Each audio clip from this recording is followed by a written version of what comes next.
Before we dive into this difficult yet important topic, I ask you to support this channel. Hit the subscribe button and like this video right now. This simple action helps us promote intellectual content in an era of clip thinking, and I am sincerely grateful to everyone who stays with us. And now, to business. Part 1.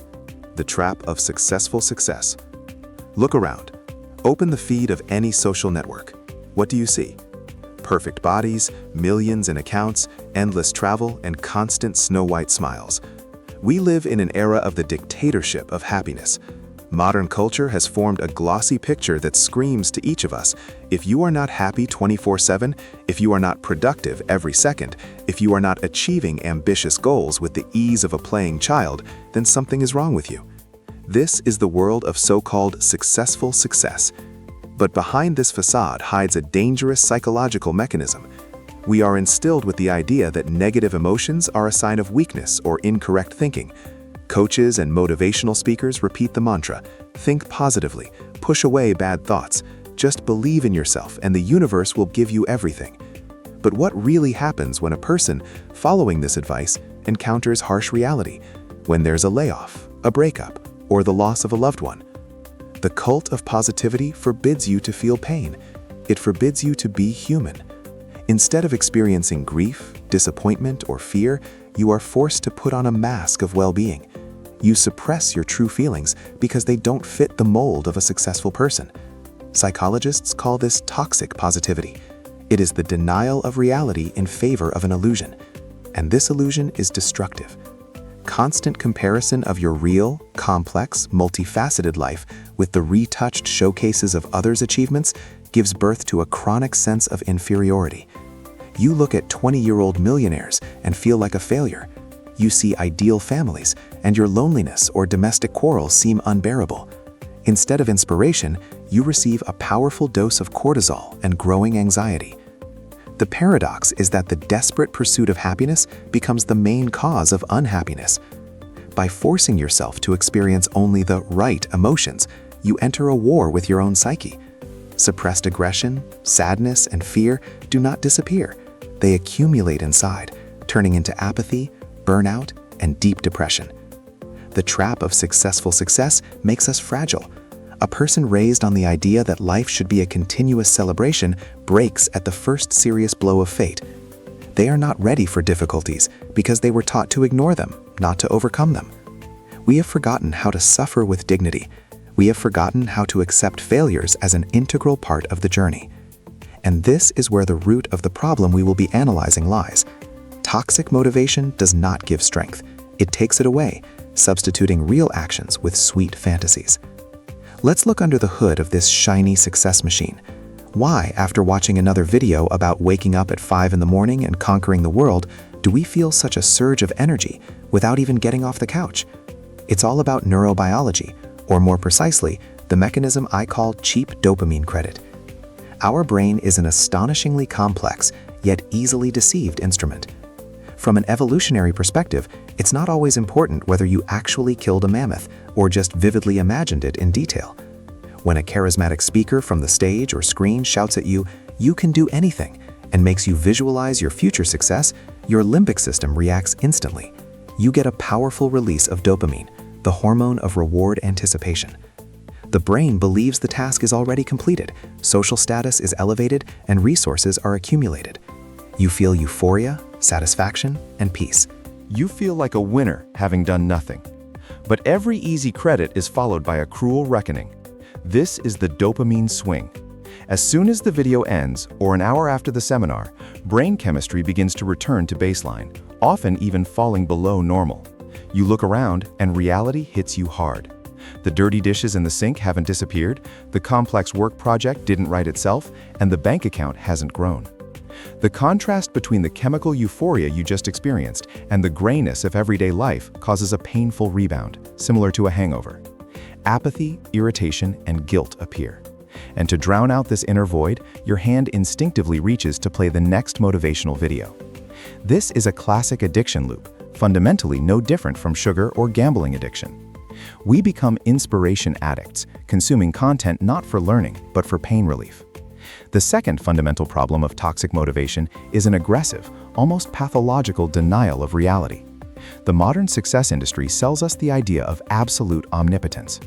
It is based on the thesis that external circumstances do not exist, that luck is a myth for losers, and that genetics, the economic situation in the country, your health, or social starting point are just pathetic excuses. This approach completely ignores context. We are presented with survivor bias as the sole truth. We are shown one person who dropped out of university and became a billionaire, but the graveyard of hopes of thousands of others who did the same but remained broken and destitute is tactfully hidden. The danger of this denial of reality lies in how we begin to interpret failures. In a normal worldview, failure is a signal. It's information that the strategy was wrong, or that chance intervened, or that the task currently exceeds our competence. But in the paradigm of toxic motivation, failure is a verdict on your personality. If you can do everything but nothing worked out for you, only one conclusion is offered. You simply didn't want it badly enough. You visualized poorly. You didn't believe enough. You are defective. Instead of analyzing the external environment, we engage in endless self-excavation, trying to find a flaw in our own willpower. This is a direct path to neurosis and deep depression. We find ourselves in a trap where the gap between the imagined ideal self and the real state of affairs becomes unbearable, and it is this gap that devours all the energy that could have gone into real action. Therefore, before we turn to Stoicism, it is important to recognize emotional hype does not work in the long run, and ignoring the facts of reality does not make us stronger. It makes us vulnerable to the first blow of fate. We move on to the third part, which reveals the very essence of Stoic realism. This is a concept known as the dichotomy of control, and it is the only working remedy for the modern epidemic of anxiety. Let's face the truth. Most motivational coaches sell us a beautiful but dangerous lie. They say, you can achieve anything you want. You can bend reality to your will. You are 100% the creator of your destiny. If you didn't get what you wanted, it means you visualized poorly or didn't want it badly enough. This mindset is a perfect recipe for neurosis. It places responsibility on your shoulders for things completely beyond your control. Stoics, unlike modern gurus, were ruthless realists. Epictetus, a former slave who became one of Rome's greatest teachers, began his manual with a simple truth that can change your life instantly. He said that all things in the world are divided into two categories, those that depend on us and those that do not depend on us. It sounds trivial, but let's break this down deeply. What truly depends on us? Only our judgments, our intentions, our desires, and our actions. That is, our inner world and our decisions in the present moment. And what does not depend on us? Our body, which can get sick despite a healthy lifestyle. Our possessions, which can disappear due to a crisis or theft. Our reputation, because people can misunderstand us no matter what we do. And of course, the final outcome of our efforts. This is where the line between toxic motivation and Stoic tranquility lies. Toxic motivation focuses you on the result, on $1 million, on a gold medal, on an ideal relationship. Stoicism focuses you on the process. Imagine an archer. This is a classic Stoic metaphor. The archer completely controls the preparation process. He chooses the bow, checks the string, assumes his stance, aims, and chooses the moment to shoot. All of this is within his power. But as soon as his fingers release and the arrow leaves the string, it no longer belongs to him. A sudden gust of wind can knock it off course. The target can move. This is no longer in his power. If the archer's self-esteem depends only on hitting the bullseye, he will tremble with fear before the shot, and in case of a miss, he will be crushed. But if his goal is to make a technically perfect shot, then he is invulnerable. He did everything he could, and his conscience is clear, regardless of where the arrow landed. Anxiety is born precisely in that gap, when we try to control not the flight of the arrow, but the wind. We spend an enormous amount of mental energy worrying about exchange rates, politics, what the boss will think, or whether our video will be liked by viewers. We try to claim a future that does not belong to us. The Stoic dichotomy of control offers a radical solution. Shift your focus of attention. Invest your emotional resources only where you have real power. Are you preparing for a job interview? Your task is not to get the job because that decision is made by another person. Your task is to prepare better than anyone else, research the company, and answer questions brilliantly. Are you starting a business? Your task is not to become a millionaire in a year because the market is unpredictable. Your task is to create a quality product and build an honest service. Feel the difference. In the first case, you are a hostage to fortune. In the second, you are the master of your own behavior. This is not passivity or submission to fate. On the contrary, it is the concentration of maximum power at the point of application of effort. When you stop trying to control the universe, an enormous amount of energy is freed up for you to control yourself. And the paradox is that precisely this attitude, calm, focused on the quality of action, not on the fear of failure, most often leads to external success. But even if success does not happen, the Stoic remains unbroken, because his main value is his character and the correctness of his actions, and no one can ever take that away from him. We have arrived at perhaps the most counterintuitive, yet incredibly powerful part of Stoic philosophy. The modern self-improvement industry is obsessed with positivity. We are told to wake up, look in the mirror, and repeat affirmations. I am rich, I am successful, everything will work out for me, the universe is abundant. But the Stoics considered such an approach not just useless, but dangerous. They proposed a diametrically opposite technique called premeditatio malorum, or the premeditation of evils.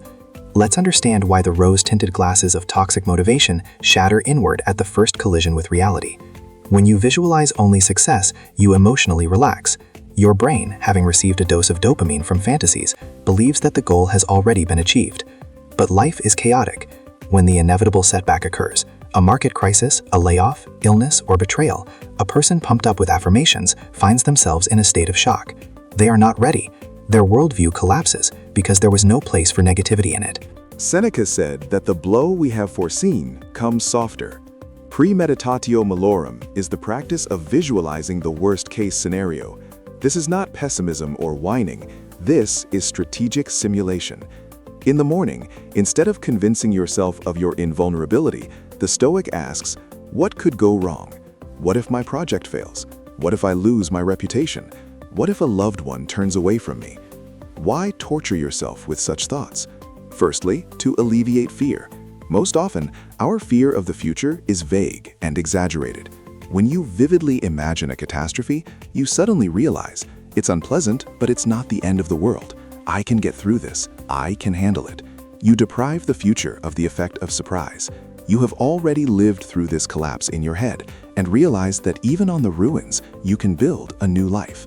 By the way, if you feel value in changing your thinking to a more resilient and rational one, take a small action right now. Check your subscription to the channel and like this video. This will help algorithms deliver these ideas to those who are currently drowning in the illusions of positive thinking and need support, and it will help you not to miss the next parts of our analysis. Let's return to the technique. The main difference between premeditatio malorum and anxiety is that anxiety is an uncontrolled cycle of fear, while Stoic visualization is a search for solutions. You don't just imagine a fire, you mentally check where the fire extinguisher is. This makes you anti-fragile, while the affirmation enthusiast wastes energy denying reality, trying to convince themselves that everything is fine. The Stoic already has Plan B, Plan C, and Plan D. This is true self-confidence. Confidence not that everything will be perfect, but that you will endure even if everything goes according to the worst-case scenario. Affirmations are an attempt to talk reality into submission. Stoicism is preparation for meeting it face-to-face. Instead of hoping that it won't rain, the Stoic simply takes an umbrella. And it is precisely this readiness for the worst that paradoxically allows you to enjoy the present moment much more deeply because you stop trembling with fear that this moment might end. You know it will end, and you are ready for it. We have arrived at perhaps the most counterintuitive and profound idea of Stoicism, one that delivers a deadly blow to the entire success industry. This is the concept of amor fati, or love of fate. Modern achiever culture teaches us to perceive life as a battlefield. We are told that the world is a resistance that needs to be broken. If circumstances go against you, motivational speakers shout, "Don't give up, bend the world to your will, fight to the end." In this paradigm, every obstacle is an enemy, and any outcome different from the planned one is a defeat. Such a life turns into an endless war with reality, where you are constantly tense, constantly dissatisfied with the present moment, and live only for a hypothetical future triumph. But the Stoics offer a radically different approach. Amor fati is not passive submission or the resignation of a victim who gives up. It is an active, almost aggressive acceptance of everything that happens. It is the art of not just tolerating the inevitable, but loving it. Friedrich Nietzsche, who borrowed and developed this idea from the Stoics, described it as the formula for human greatness. Not to want anything different, not forward, not backward, not in all eternity. Not merely to bear necessity, but love it. Imagine the difference in mindset. An achiever faced with job loss, crisis, or illness spends an enormous amount of energy on anger, denial, and asking, "Why me?" They see it as a system error that needs to be corrected. A Stoic, however, looks at the same event and says, "This is part of my path. This is fuel for my fire." Marcus Aurelius used the magnificent metaphor of fire. A weak flame goes out if you throw a pile of firewood into it, but a strong, raging flame consumes everything that falls into it and burns even stronger from it. Every obstacle, every pain, every injustice becomes material for your character. Toxic motivation is fragile. It works only when everything is going your way. As soon as you encounter an insurmountable force or tragedy, the "I can do everything" model collapses, leading to depression and burnout. Amor fati makes you anti-fragile. You become invulnerable because you have agreed in advance to any outcome. You play a game in which it's impossible to lose, because even defeat you use as a lesson, as an opportunity to display virtue, patience, or courage. This requires a colossal mental shift. We are accustomed to thinking that happiness depends on how much reality meets our expectations. Stoicism reverses the equation. Happiness depends on how much your expectations meet reality. When you love your fate, you stop living in a mode of delayed life. You don't wait for problems to end to start living, because you understand, problems are the very fabric of life. Fighting fate is like swimming against the current of a turbulent river, exhausting yourself in fruitless attempts to turn back time or change what is not in your control.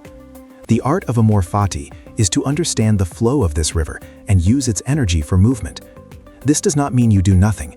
You act, you set goals, you strive for the best.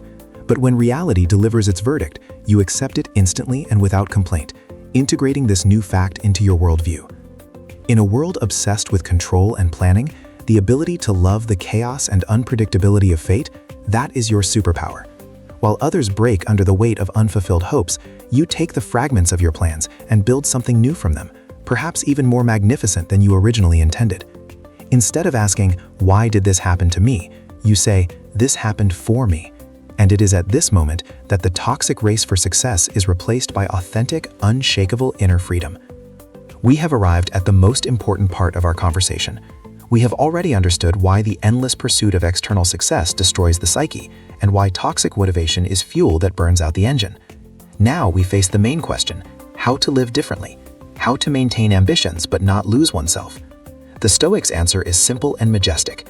You must build an inner citadel. Marcus Aurelius often wrote that a person always has a refuge they can retreat to at any moment. This refuge is their own soul. But for it to become a refuge and not a prison, it must be ordered. The inner citadel is a metaphor for the indestructible core of your personality. It is that part of you that remains calm, even when the world around you is crumbling, when deadlines are pressing, when bosses criticize, or when plans fall apart. Building this citadel does not begin with buying a planner or downloading a productivity app. It begins with changing your attitude towards the very concept of energy. Life without burnout in Stoicism is built on the principle of conserving energy for what truly matters. Toxic motivation requires you to spend energy maintaining control over the entire world, over the opinions of others, over work results, over the future. Stoicism invites you to unclench your fingers.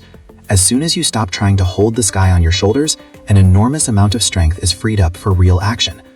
Practically, this looks like daily hygiene of consciousness.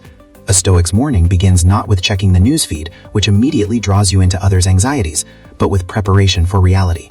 This is the practice of premeditatio malorum, foreseeing difficulties. You tell yourself, "Today I may encounter injustice, foolishness, technical failures, or fatigue. I accept this in advance. I will not be surprised, and therefore I will not be broken." This is not pessimism, this is armor. When you are ready for the storm, it doesn't cause panic. During the day, your task is to maintain focus. The inner citadel is guarded by a sentry named mindfulness. Between any event and your reaction to it, there is always a tiny interval of time. In this moment, you are free. Did someone cut you off on the road? In the toxic paradigm, you are supposed to flare up or prove your point. In the Stoic paradigm, you use this interval to tell yourself, "This event is external. It does not concern my honor or my peace of mind." You choose not to react. Every unexpressed fit of hysteria, every suppressed bout of envy, these are bricks in the wall of your citadel. And in the evening comes the time for the main ritual, the analysis of the day. But not for the self-flagellation for which the achiever culture is so famous. You don't scold yourself for not earning $1 million. You ask, "Was I fair today? Was I temperate? Where did fear overcome reason?" This is a calm debriefing, like a pilot after a flight. You forgive yourself mistakes, learn the lesson, and release the past day into oblivion. Life without burnout is life in harmony with your own nature. It is the understanding that you are not a tool for achieving KPIs, but a rational being capable of virtue. Your value is not in how much you have done, but in who you are in the process of doing. When your self-esteem is moved inward into the inner citadel, external storms cease to be a threat. You become autonomous. You can work hard, create great projects, but do so from a state of peace and fullness, not from fear and scarcity. This is the secret.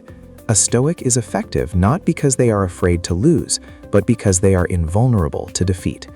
Even if the external world takes away all your property and status, your inner citadel, your character, your reason, and your will remain with you.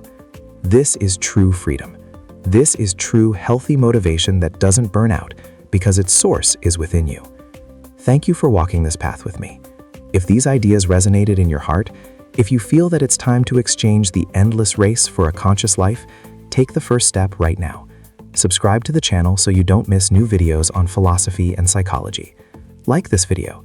It will help algorithms show it to those who are currently on the verge of burnout and need support.